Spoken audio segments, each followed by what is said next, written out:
Good morning and welcome to the Transition News on Atlantic Television Network. Troops of the 6th Division Nigerian Army, working with other security agencies, have intensified efforts to combat oil theft in the Niger Delta, achieving significant results between December 16th and December 22nd, 2024. The operations led to the destruction of 37 illegal refining sites, the arrest of 10 suspected oil thieves, and the recovery of over 130,000 liters of stolen petroleum products, according to a statement on Sunday by Lieutenant Colonel Danjuma Jonah Danjuma, Acting Deputy Director of 6th Division Army Public Relations. Key accomplishments include dismantling 9 illegal refining sites in Obiafo, Ogbaegbe Mandoni local government area of Rivers State. Troops confiscated 176 cooking drums, multiple pumping machines, and over 60,000 liters of stolen crude oil, AGO, and DPK. 4 suspects were arrested on site. In Asaritoro local government area, 3 illegal sites and a large boat containing 24,000 liters of stolen products were seized. Similarly, operations in Degema local government intercepted 3 boats carrying over 160 liters of stolen crude and refined products, while activities in Ozorichi, Forest and Imo River led to Abdusalam, General Officer Commanding of 6th Division, praised the troops for their intelligence and reaffirmed the military's commitment to preventing criminal footholds in the region. Public Affairs Analyst Victor Insigbe, while speaking on ATN Sunday, said some officers you see by the road look and act like criminals instead of police officers. While recalling his own experience, the analyst described how some officers waylaid him unprovoked, harassed and labeled him a criminal unprovoked. According to the analyst, the police force and its officers lacked proper orientation. I've said, some persons you see, you start asking yourself, are these people policemen? They dress like criminals. They stand like criminals. Their looks, haircuts, name them. It depicts that of a criminal. And they behave like criminals. How will I be driving and you're pointing a torch directly to my eyeballs? Do you want to kill me? And if I should say, Oga, why are you doing this? You're in trouble. You get a slap on your face. You're in trouble. I've driven once from town. I was going to the house around that park area. That was around 12. Some guys double-crossed me. We touched. They were just pointing. I was like, I don't understand. What is this? Do you know I had to go down? I saw some police officers. I stopped. They stopped me. And they were police officers too. So I opened it. I said, what is the problem? It was the police officers too that now said, Oga, wind up. Say, will they stop you? You know one stop. I said, you cannot just, in a car, you're mufti, you're stopping me with your torch. I don't even know who you are. Open your boot, do this. The way I would say they malhandled me, I'll be like, what is going on? And so now they behave criminals. They are tagging you criminals. You understand? So the poor orientation from, should I say, from their hierarchy is really affecting them. You saw a video. I saw a video. Was it yesterday or the day before yesterday? Recall that new Commissioner of Police of Rivers State, CP Olugbenga Adepoju, has pledged zero tolerance to human rights abuses and corruption within the State Police Command and outlined a comprehensive strategy focused on improving the safety, security, and overall well-being of Rivers State and its residents. Commissioner of Police in Delta State, CP Olufemi Abaniwanda, has ordered the immediate rearrest of 2 suspects of Akboraye Jobome, aka Rogers, and Debbie, who reportedly escaped from police custody. The police commissioner has also summoned the divisional police officer of the Owiwa Alaja Division, CSP Bulus Musa, along with his team to explain the circumstances surrounding the incident. ATN gathered that the escape followed the petition by the Alaja community in Udu local government area to the Inspector General of Police, Kayode Egbetokun. The petition called for a thorough investigation and decisive action against the DPO and his officers over the escape of the two notorious criminals. A senior officer from the Delta State Police Command, speaking on condition of anonymity, confirmed on Sunday that the CP had acted promptly. The two suspects, along with two others, Kelvin Dukuye and Philip Faka, were apprehended on December 31st, 2024 by the Aljad Security Crack Team due to heightened criminal activity in the area. They were handed over to the Oviva Ada Police Station along with recovered ammunition through the efforts of Honorable Andrew Ekwetafia Bese JP, Secretary of Udu Local Government Council. Confessional statements by the suspects were reportedly recorded in both video and audio format. However, on January 4th, 2025, officers at the Oviva Ada Police Station informed the Ada community that Jobome and Debbie had escaped from custody. Delta State Police Command has arrested a 30-year-old man, Daniel Onyejekwe, in connection with the murder of one Christian Goodluck in Sapele on New Year's Day. This was disclosed in a statement by the Delta State Police Public Relations Officer SP Bright Edafe on X on Sunday.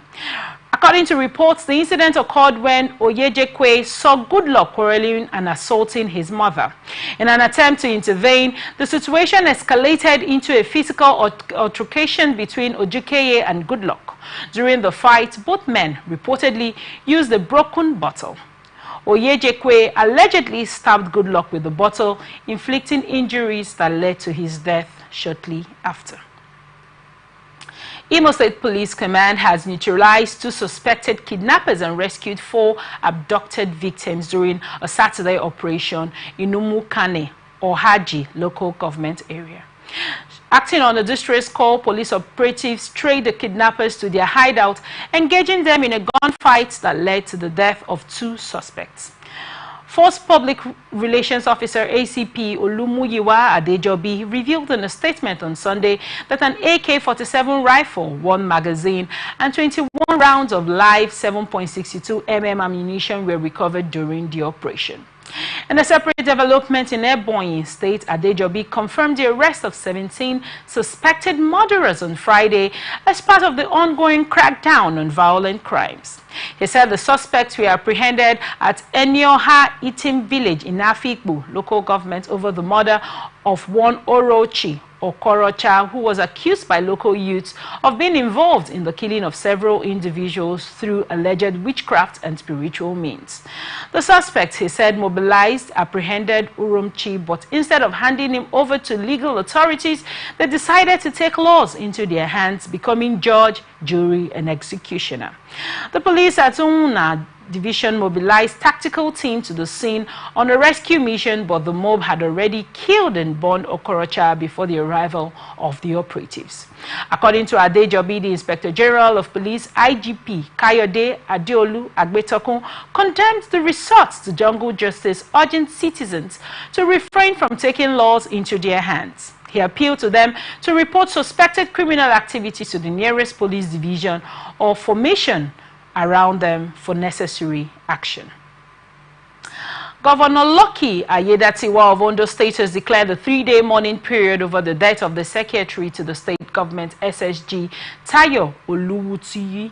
According to the governor, the mourning period will run from Sunday, 5th January 2025 to Tuesday, 7th January 2025.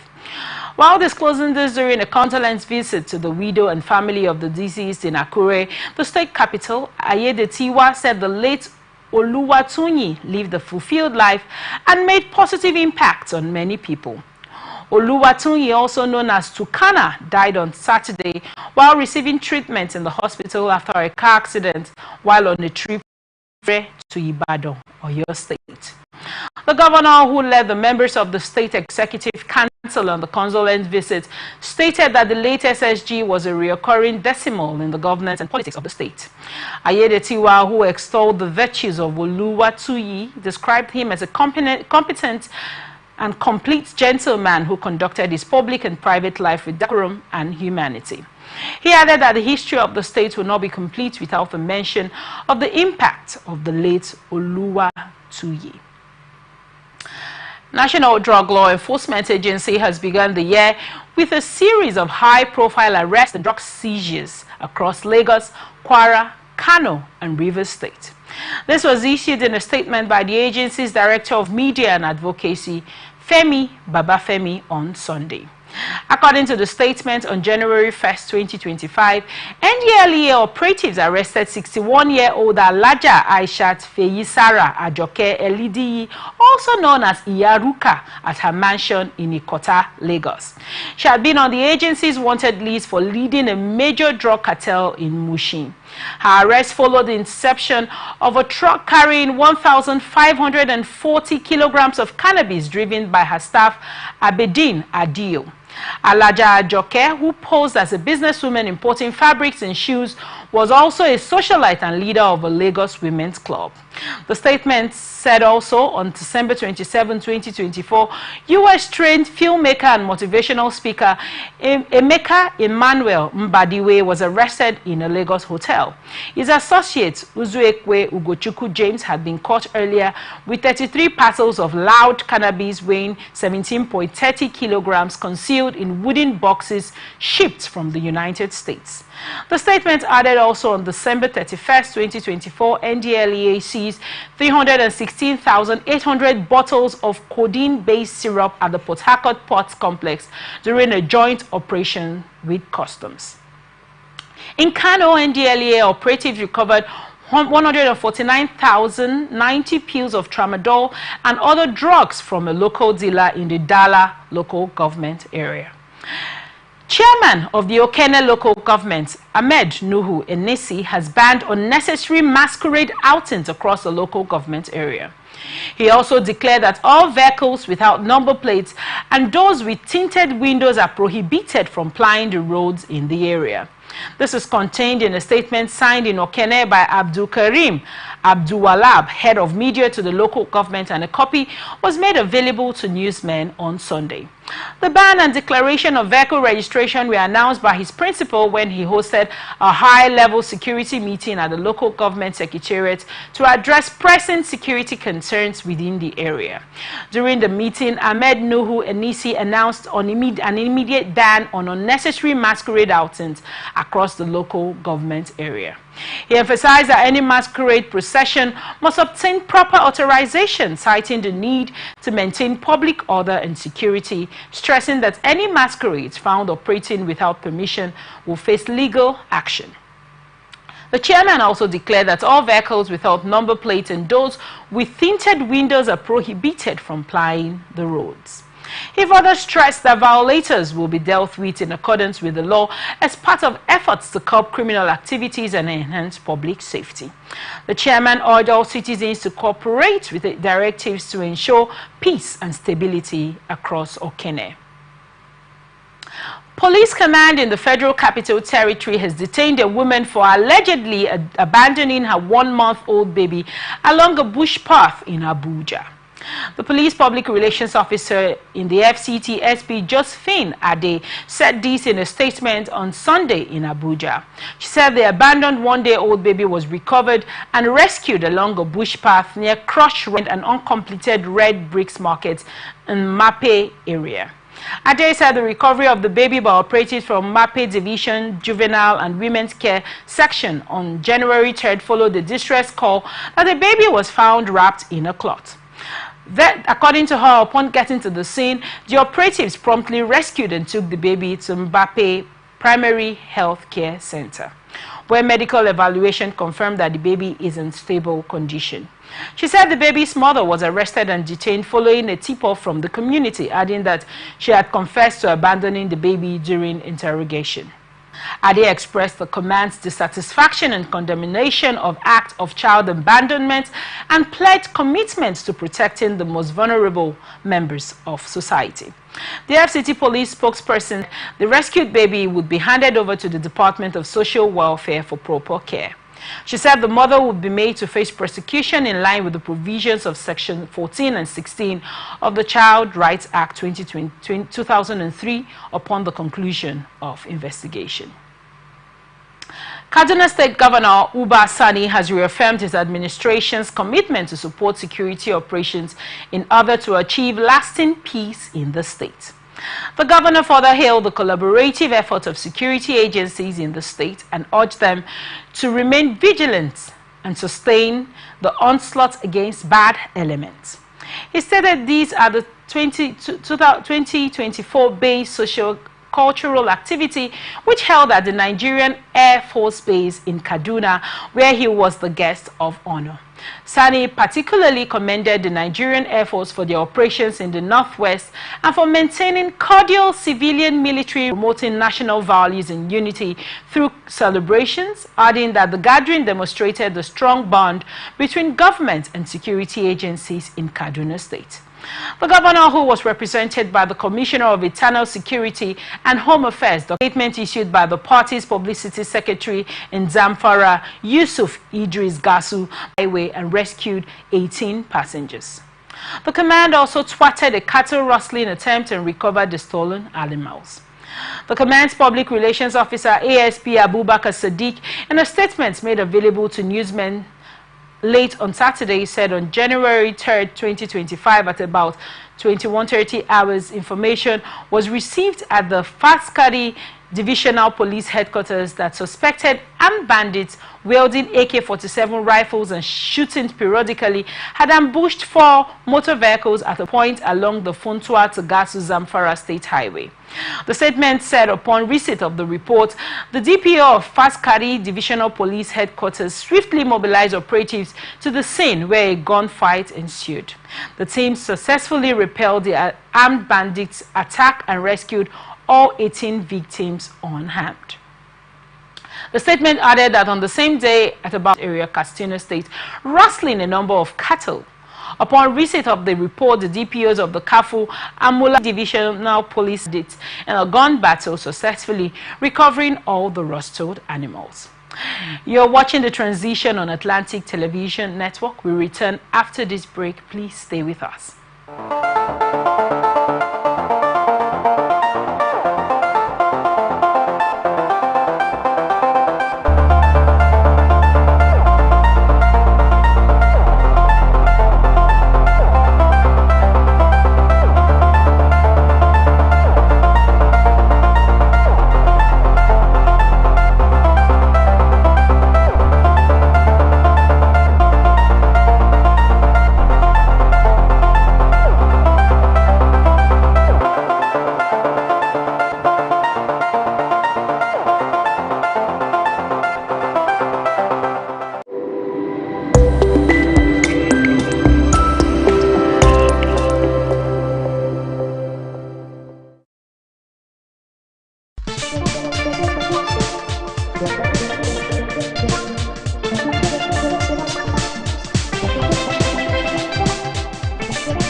From the lines across the ocean to the land beyond the mountains, through the Sahara, we bring all the sport news, live analysis, expert discussions on trending stories in politics, business, socio-economic, sports, and documentaries.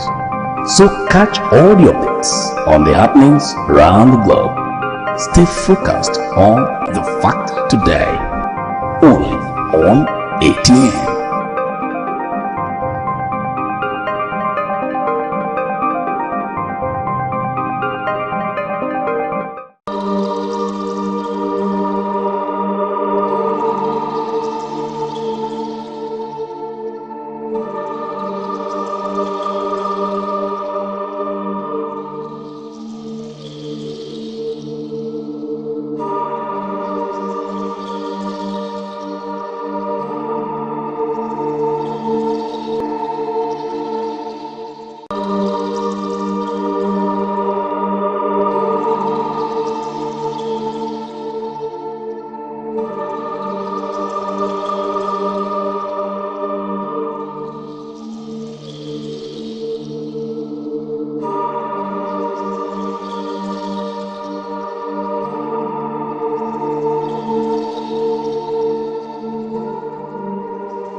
Thank you so much for staying with us. Now, the rest of our stories. President Bola Tinubu says his administration will complete the Eastern Rail line connecting Port Harcourt to Maiduguri. Tinubu gave the assurance at an interactive session with Southeast leaders in Enugu during his visits to the state on Saturday. Mr. Bayo Onanuga, his spokesperson, said in a statement.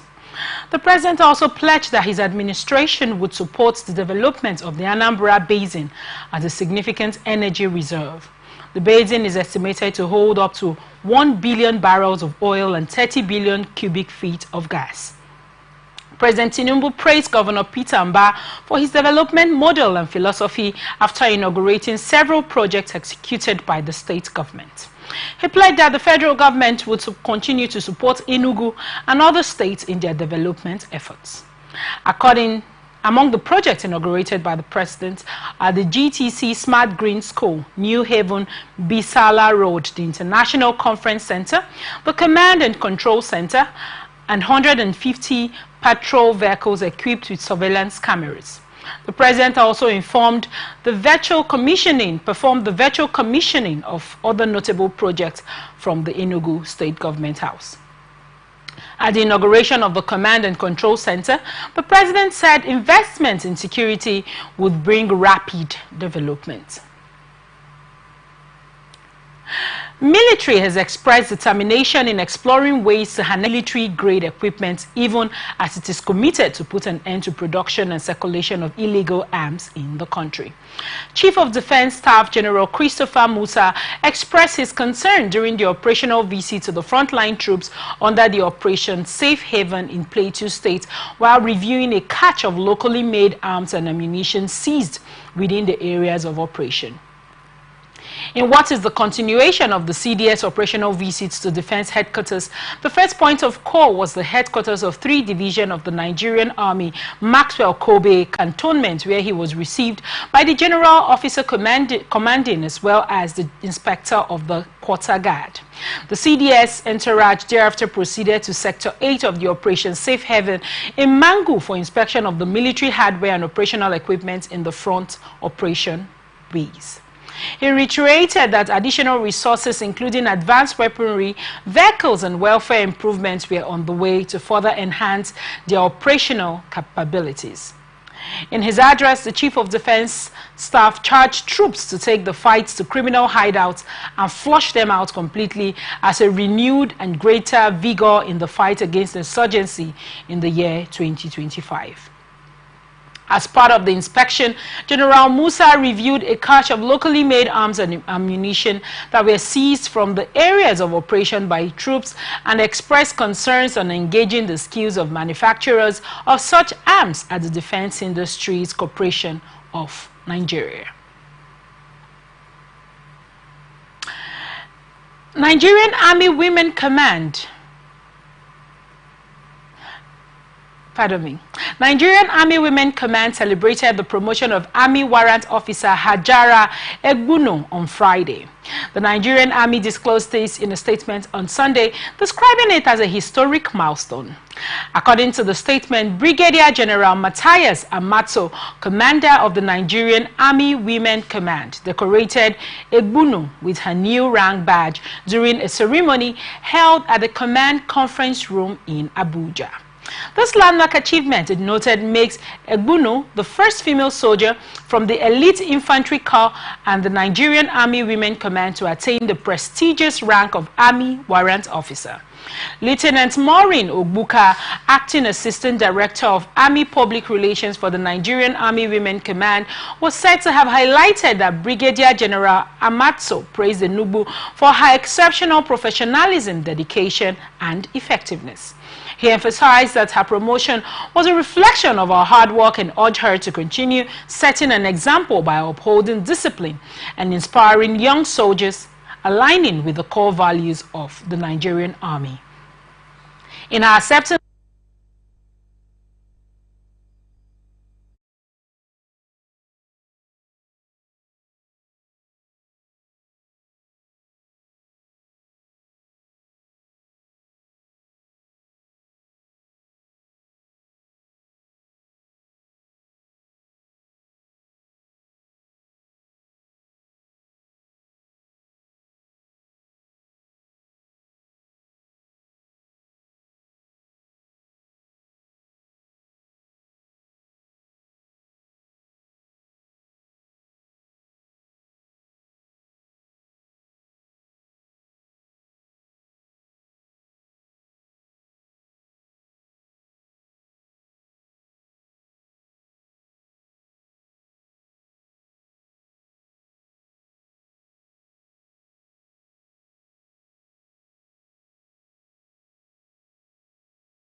In her acceptance speech, Army Warrant Officer Egbunu expressed deep gratitude to God and the Chief of Army Staff, Lieutenant General O.O. Oluyede, for his visionary leadership and support in facilitating her career advancement. She also acknowledged Brigadier General Amatso's guidance, which had been instrumental in her role as the Regimental Sergeant Major of the command. National Agency for Food and Drug Administration and Control University Teaching Hospital regarding the suspected counterfeit product.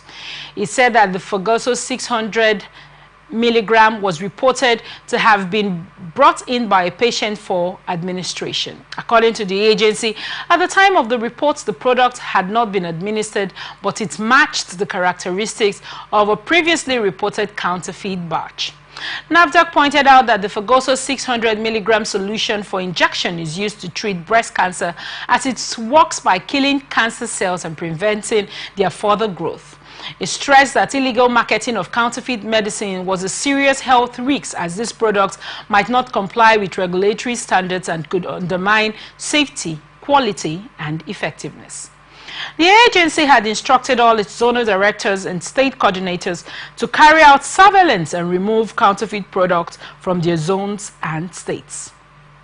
It also urges importers, distributors, retailers, healthcare professionals, and caregivers to be cautious and vigilant throughout the supply chain, avoiding the importation, distribution, and sale of counterfeit products.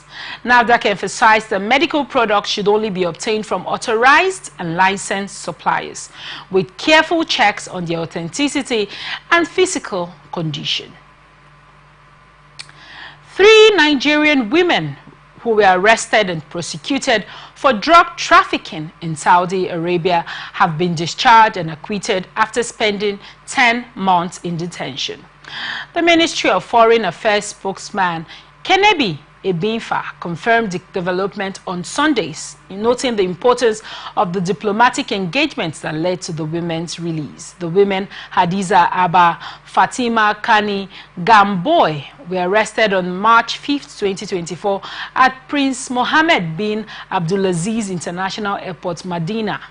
The detention followed the arrest of 2 Nigerians who were found in possession of cocaine capsules weighing a total of was resolved following extensive diplomatic and legal efforts.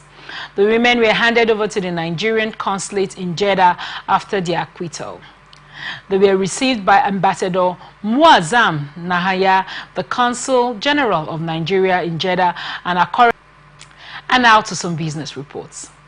Former President Olusegun Obasanjo has expressed outright aide Kehinde Akinyemi stated that the former president was not formally invited but rather received an open invitation through the media. Akinyemi emphasized that this was not the proper way to invite a former president, adding that it was a total disrespect for the office of the former president. The controversy began after Obasanjo shared his frustrations about the mismanagement of refineries in Nigeria during an interview on Channels Television. He recalled how his successor, Musa Yar'Adua, rejected a $750 million offer from Aliko Dangote to manage the Port Harcourt and Kaduna refineries. Obasanjo believes that if a company like Shell rejected his offer to manage the refineries, it's likely because they knew it wouldn't work. In response, NNPC spokesperson Femi Soneye insisted that the refineries are working and invited Obasanjo to see the progress for himself. However, Obasanjo's camp considers this invitation an absolute insult and refuses to dignify it with a response. The reopening of the Warri refinery has been met with skepticism from Nigerians who are questioning the effectiveness of the refineries. The NNPC claims that the refineries are being overhauled to meet world-class standards, but only time will tell if this is true. Nigerian Civil Aviation Authority has disclosed plans to sanction more airlines for infractions related to consumer protection. This development follows recent enforcement actions taken against several carriers for unresolved complaints and non-compliance with regulatory directives. The Director of Public Affairs and Consumer Protection at the NCAA, Michael Achimugu, confirmed to newsmen that further sanctions are imminent. However, he noted that what has been announced is not the sanction itself, it is the initiation of the enforcement action. Speaking on the actions that have already been taken by the agency on sanctioning 5 airlines, he disclosed that many airlines have begun responding to the sanctions. However, Achimogo emphasized that the enforcement process will continue for unresolved infractions. He further highlighted that failure to respond to NCAA correspondence constitutes a sanctionable infraction. He told newsmen that the sanctions are primarily monetary and do not impact the operations of the airlines. He also said that the NCAA's actions appear to be yielding results. The decision to sanction the airlines came after the NCAA issued a warning in response to a spike in passengers' complaints. Oil marketers target to start lifting premium motor spirit from the 125,000 barrels per day Warri refinery by February 2025. This comes as the Independent Petroleum Marketers Association of Nigeria confirmed that its members have started lifting automotive gas, oil, diesel, and kerosene.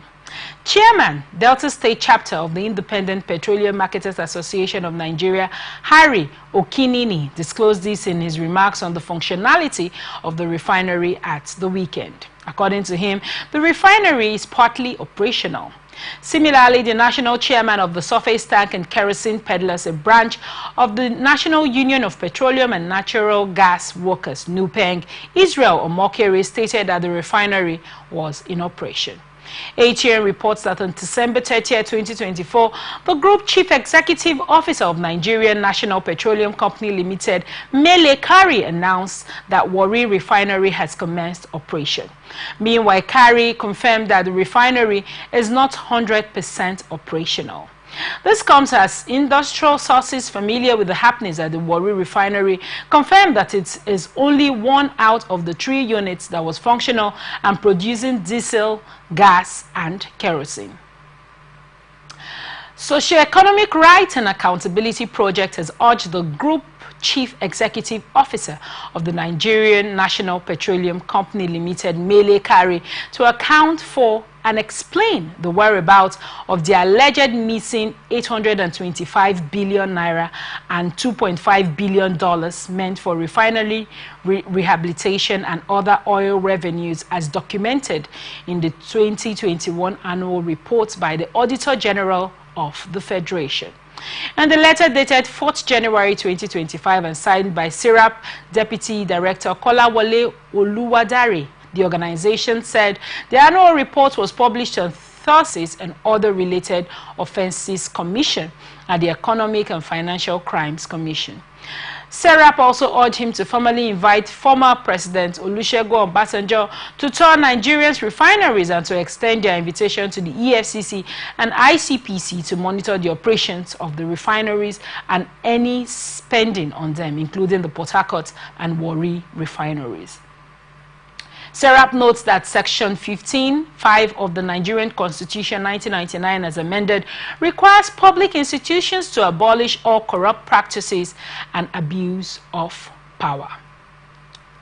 Still ahead, international tidbits. Palestinian medics said Israeli airstrikes on Sunday killed no fewer than 9 Palestinians in 2 separate attacks in the Gaza Strip, taking the weekend death toll to 97. This is as U.S. and Arab mediators stepped up efforts to conclude a ceasefire deal.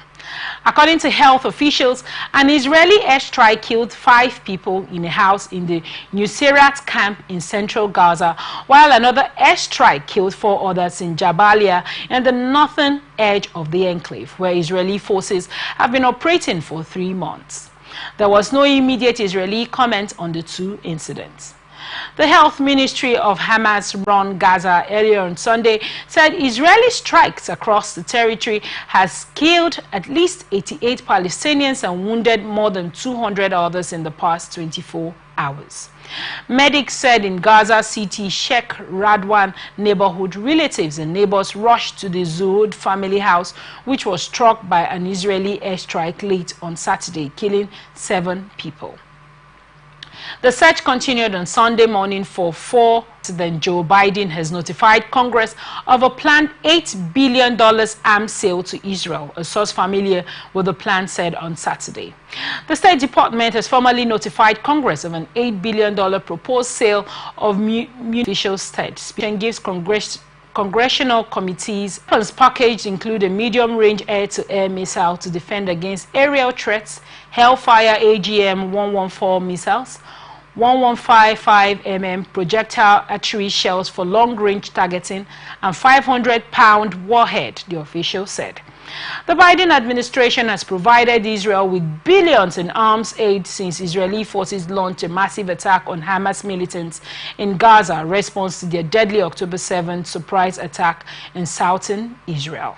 The outgoing U.S. president has repeatedly vowed iron-clad support for Israel.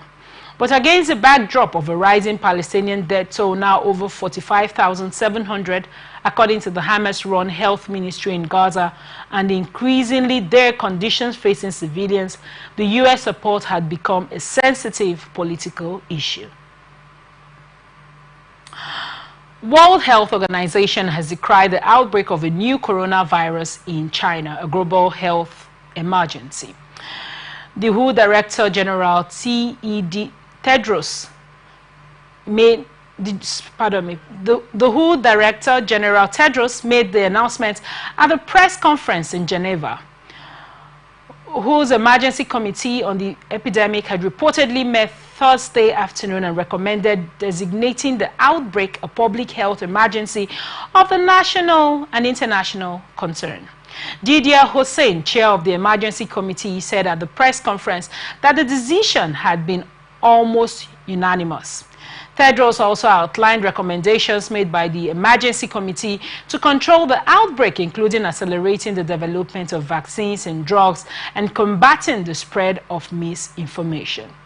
This is the sixth time WHO has used the label public health emergency of international concern since the designation was introduced 15 years ago. Former Greek Prime Minister Kostas Simitis, deemed the modernizer in the country's political arena, died Saturday at the age of 88. The government announced 4 days of mourning for Simitis, who had not been facing a particular health problem. A former prime minister and one of the founding members of the Fanhelic socialist movement, Simitis left an indelible mark on the political life of the country. He succeeded PASOK founder Andreas Papanedrou as party leader and served as Prime Minister of Greece from 1996 to 2004. Current Greek Prime Minister Kyriakos Mitsotakis, in a statement, expressed his sadness at the passing of Simitis and his respect for a worthy and noble political opponent who accompanied Greece on its great national steps, the accession to the Eurozone and the Euro, and the entry of Cyprus into Europe. Mitsotakis said Simitis was a personality who undoubtedly leaves his own imprint on the development of the country throughout the last decades. Simitis aimed to modernize Greece's economy and society through privatization and fiscal stability. That effort culminated in the country's adoption of the euro in 2001. Now to some entertainment gist. Renowned gospel minister Pastor Nathaniel Bassey has received an esteemed invitation to minister at the presidential inaugural breakfast for U.S. President-elect Donald Trump. The prayer breakfast would hold on January 20th at the prestigious Waldorf Astoria Presidential Ballroom in Washington, D.C. and is hosted by Reverend Mary Turner. Bassey disclosed this via his Instagram page while sharing a poster of the event. ATN reports that the U.S. Presidential Inaugural Prayer Breakfast is a non-political, faith-based event held every 4 years before the swearing-in of a new administration. It focuses on prayer and worship and spiritual support for the U.S. government and the presidency. The event features a lineup of distinguished speakers, including Dr. Alida King and Pastor Mario Bramnick, ahead of the swearing-in of Trump and Vice President-elect J.D. Vance.